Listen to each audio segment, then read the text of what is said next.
अथ सप्तलोकी दुर्गा शिव उवाच देवी त्वं भक्तशूलेन सर्वकार्यविधायिनी कलौहि कार्यसिद्ध्यर्थमुपायं ब्रूहि यत्नतः।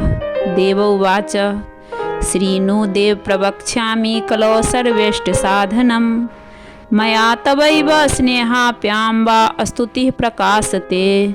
ओम अथ श्री दुर्गा सप्तशलोकी स्तोत्र मंत्र। नारायण ऋषि अनुष्टः छंदः श्री महाकाली महालक्ष्मी महासरस्वती देवता श्री दुर्गा प्रिय अर्थे सप्तशलोकी दुर्गा पाठे विनियोगः।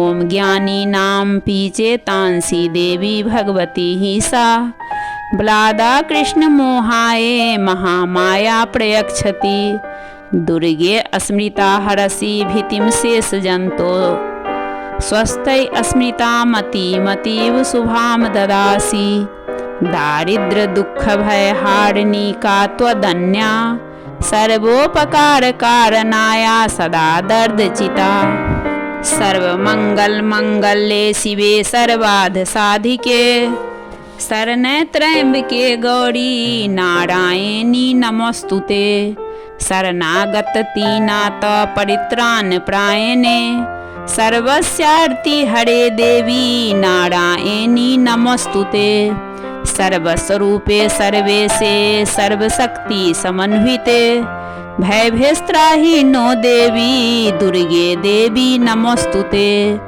रोगान शेषान पहंसि तुष्टा रुष्टा तु कामान सकलान भीष्टान त्वामाश्रितानां न विपन्नराणां त्वामाश्रिताः श्रेयन्ता प्रयन्ति सर्वा बाधा प्रशमन त्रैलोक्य अखिलेश्वरी एवमेव त्वाकार्यामस्मद्वैरि विनाशनम् इति सप्तशलोकी दुर्गा संपूर्ण।